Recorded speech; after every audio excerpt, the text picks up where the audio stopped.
Hey everybody, this is Jason Creel and you are watching the Lawn Care Life. Today I want to keep it kind of casual and go over the software that I use for my lawn care business. I want to try to walk through some of the features I use the software for.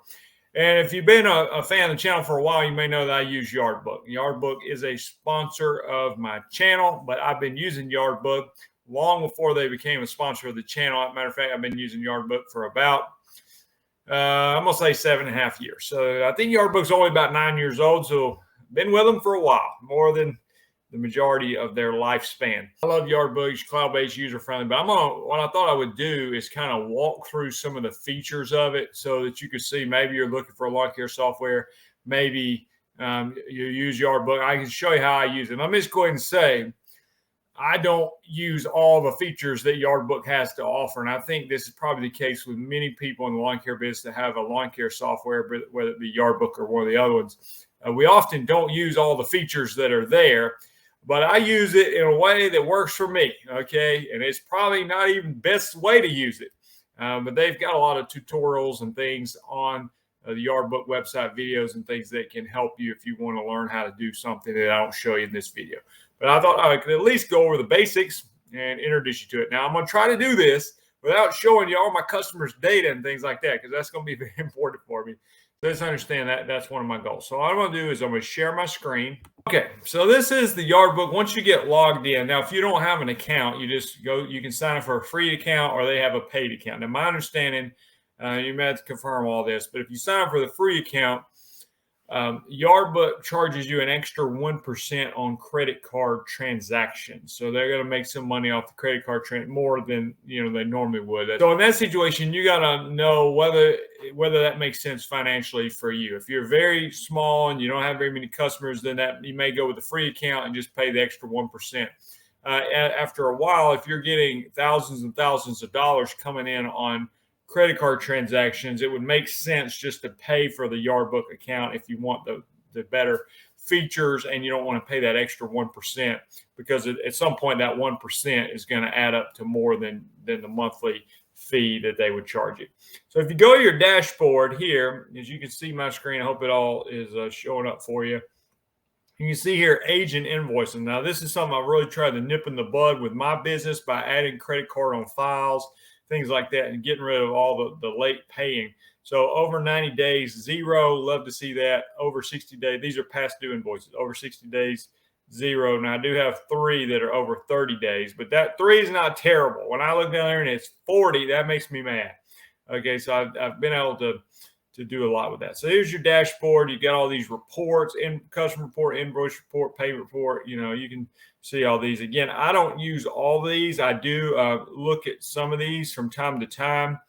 The P&L estimate, the payment reports, things like that. I want to see overall how my business is going. So let's go over some of the basic features. So if I click on customers, it's going to show me all my customers. Now, I'm not going to be able to show it on the video because I don't want you seeing all my customers. But I'm going to do that, and then I'm going to click to add a customer. I'm going to show you how to add a customer. Very simple. Once you go to the customer screen, it's a very obvious button at the top that says add a customer. Okay, so I'm going to add a customer, and let's just say that his name is Joe, and his last name is Joe, and his email is joe@joe.com, and his phone number is 555-555-5555. Business name is, of course, Joe's Lawn Care. Is he a prospect? I typically don't even put this in. Now, business name, if it's a residential customer, I typically don't fill that in either. I like this search address right here because usually when you start typing in the address, it's going to suggest an address for you, and you click on it, it's going to auto-populate all this stuff. If it doesn't populate, let's say it's a brand new neighborhood and it's not in the system yet, then you may have to enter it in manually. So you start typing in 555 Main Street, and you want to put, Asheville, Alabama, zip code, country is auto-populated, and you can, typically I don't use any of this stuff. I might put referred by if it's a customer referred them. I could put a note here on their account if I need to say, hey, call ahead of time to put the dog up or whatever. Job instructions, you can put that, and it'll let you know specifically if you create a job for that particular customer. I do use this invoice delivery method. So I'll put on here, let's say I'm emailing or texting an email. So I might put email the invoice. Well, that's good. When I go to email all my invoices, most of them are email, but if I might have one that says text. They don't want to email, they want to text. So I see a little note out there that says text, so I know to text that customer. Some other features that I typically don't do: payment terms, you set that up as net 30s, what I have mine set to. That's obviously, you can change that.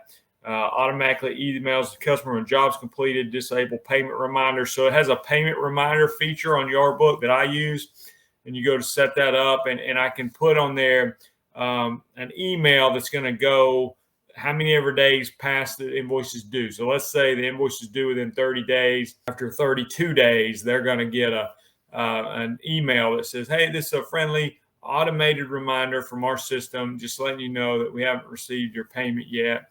They give you some suggested text. You can change it and customize it the way you want, and it'll put a link on there where they can go take care of that payment. So that saves you from having to follow up. So what I do, I have the system send them a follow-up email shortly after the payment is due.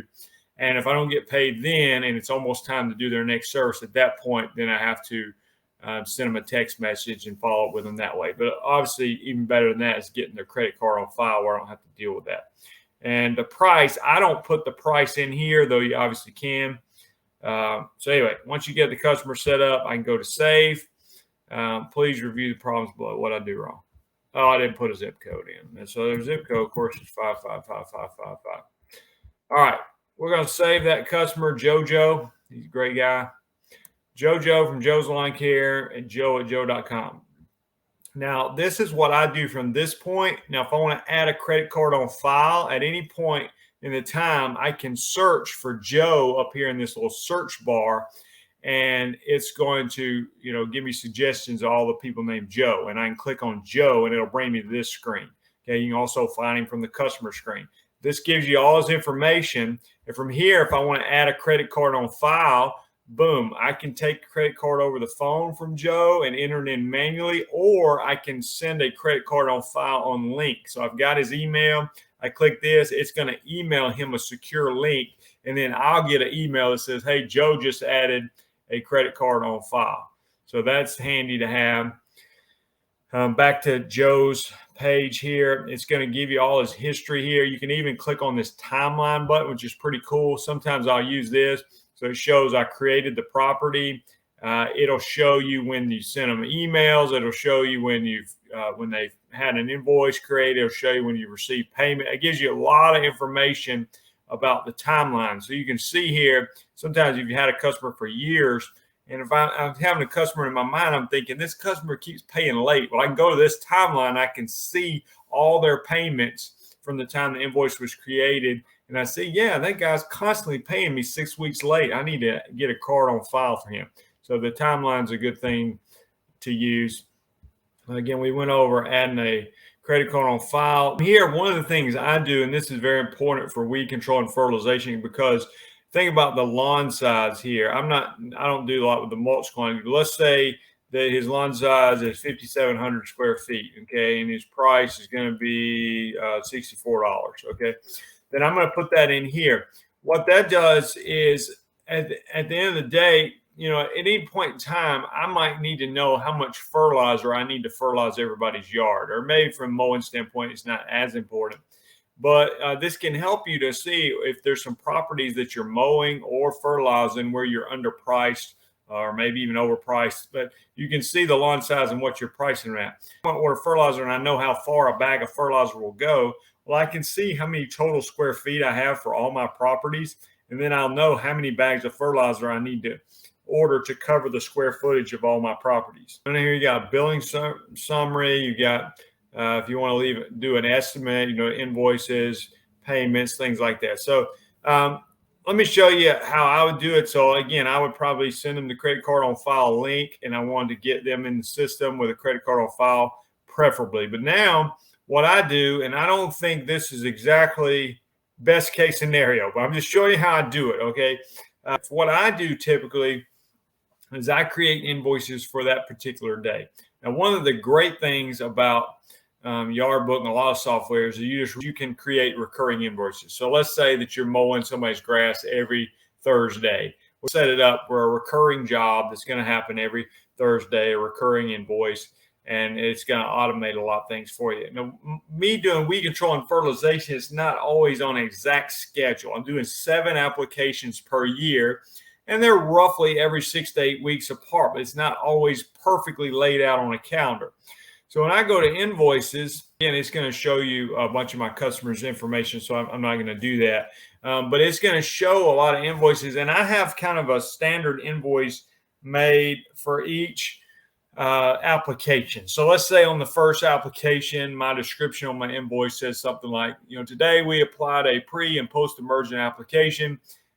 Please water in within 10 days if we don't get any rain, or whatever information you want to give them. Maybe today we fertilize your lawn and spot treat for weeds, and give them some information about watering, mowing, things like that. So what I'll do, I'll have one invoice created with a description in there, and then I just simply duplicate that invoice over and over again. So I'll go to the invoices and create one, and then duplicate it for all the customers for that day.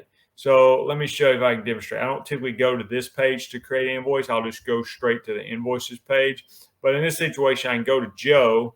I can create an invoice. And the invoice, it automatically populates the date. It's got company information here. And what I'm going to do, again, I'm just going to do this one time. I'm not doing this over and over. I'm going to duplicate it. But let's say it's a lawn care treatment. Of course, the price on Joe was $64. What I like is when I search for Joe's name up here, if I type in Joe, it's going to show me Joe, and it's going to show $64. So when I search for him, I click on his name, I already see the price. So when I come here, lawn care treatment, $64. This is going to be populated already. So I've got annual application 206. This is not correct, but I mean, this is an example. So this is already populated. Today we applied a liquid application extending the life of your pre-emergent later in the summer, as well as targeting any existing weeds. We also applied a liquid fertilizer, providing nutrients to your lawn between now and your next application, which will be a granular slow release fertilizer. Okay, now that's not what I'm doing right now, but that's you can change that to say whatever you want. But anyway, I got this invoice created for Joe. Well, let's say I've got 10 other yards in Joe's neighborhood. Then what I'm going to do, I'm going to hit this action button. I'm going to go down here and I'm going to put create similar. Okay, when I hit create similar, it's going to ask me to search for another customer. Okay, and so I can type in that next customer's name, and it's going to show me the price on there, and boom, I hit create similar. It's going to create the exact same invoice for that customer, and then all I got to do is change the price based on that customer's price, and then I click create similar for that one, and then I go to the next customer. So I'll do that and create 20 invoices one morning for that day, or you can even do it in the evening when you get back. And then at the end of the day, I've got all my invoices. And what I'm going to do is go to the invoice tab. Again, I can't show you everything because it's got my information on there. But if I go to invoices, I can click a tab at the top that says select multiple.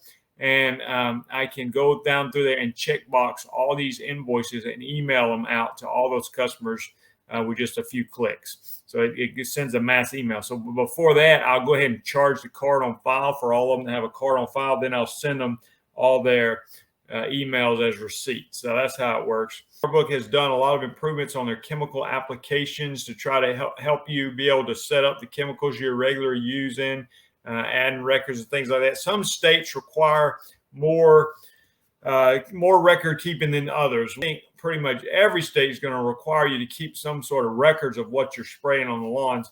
But if you're doing weed control and fertilization, you may want to check out the chemical section here and the way that you can set up. Again, there's tutorial videos on a lot of this. I don't personally use the equipment, mileage log, things like that. I don't really use the estimates. I'm pretty much going to the dashboard and creating invoices, recording payments. And you can create jobs if you want to create a mowing job that's going to be a recurring job for so-and-so every 2 weeks, then that would be great to do that. And then there's a lot of things that you can automate. So if you want to set things up here, as far as your billing goes, like what your invoices, all that automated description that's showing up, you may have a note that says, please send, if you're going to mail a check, please send it to this PO box or whatever you want to tell them. You set up a lot of the defaults in this section with your company.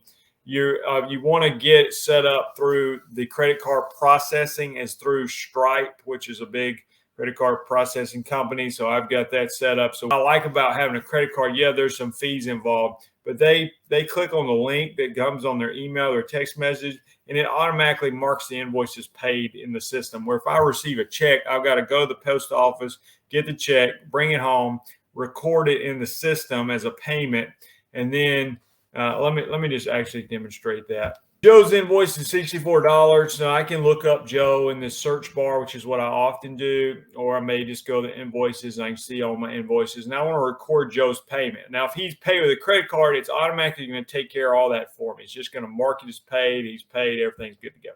But let's say I want to record a payment. He paid me with a check. And what I'll do, it's got the date here. I'll put a note in the note section. I'll record the check number. So let's say it's check number 123. The amount was $64 and it was a check. Now it may be a Venmo or PayPal or anything, but let's just say for the sake of this, it was a check. Joe paid me $64 and then boom, I'm going to hit save. Now I'm not going to hit save because I don't want to record this as income because this is just a make-believe scenario. I didn't really get a check from Joe for $64. I don't want to pay taxes on a $64 imaginary check that I did not actually receive, but just showing you how that works. Again, I try to get as many of them paid with credit card as possible because of the convenience of that. If you go to sitemap, this is where you're just going to see all the things that are here. Again, you got all these video tutorials. I would direct you to this. Even got view the weather. I mean, they got lots of stuff on here and they keep improving it, which is great. I do use this. I've got a MailChimp account, so my customers are linked to my MailChimp account, and I can send them a mass email. Maybe I want to tell them, hey, what's going on with the lawn care application this next time, or maybe you're trying to market something. Hey, today we're in time to install mulch in your flower beds. So you send them a mass email, but they do that through integrating with MailChimp. You can set up a free MailChimp account, I believe, if you have less than 2,000 subscribers. So I believe that you can do that for free. Once you get over 2,000, I believe you have to pay for MailChimp. You can confirm that. So you got jobs, tasks, visits. Then again, the jobs, you can view them for today, the monthly job, recurring applications. You can assign a job to a particular employee. You got your estimates, you got your invoices, setting up your recurring invoices, chemical applications. We've talked about that. Finance here is where you set up all your company stuff. Employees, if you want to do all that. Again, I work by myself, so I'm not utilizing a lot of this stuff. Equipment. And then report. So you want to see how much money's came in this month. You click payment report, things like that. So the payment reminders, I talked to you about that. You can send them multiple payment reminders. It's due after 30 days. After 31 days, they get a reminder. After 36 days, they get a second reminder. After 40 days, they get a third reminder. You can click here, all reminders. It'll show you all the reminders that are going out, that are about to go out. I get an email once a week that tells me, hey, these reminders are about to go out. And because what that's good for is I can go check and make sure that I didn't just forget to record their payment. Because one time that happened, I forgot to record a payment for somebody who actually did pay. They got a reminder saying, hey, we hadn't received your payment, and they didn't like that. Okay. So it's good if you get a reminder, just go confirm to make sure those people actually did not pay and you're not sending a reminder on something that's already been paid, because people don't like that, even if it's worded friendly. This is not meant to be the comprehensive overview of Yardbook. Obviously, it's got a lot of features. I'm not using all of them, but for me, it's very user-friendly. And at the end of the day, I want to spend as little time as possible on my software. The other thing, I think it may just be for Android, you have to confirm, but I use the app, the Yardbook app on my phone all the time. Okay, so when I'm out there in the field, I've got hundreds of yards. I don't remember exactly where everybody lives.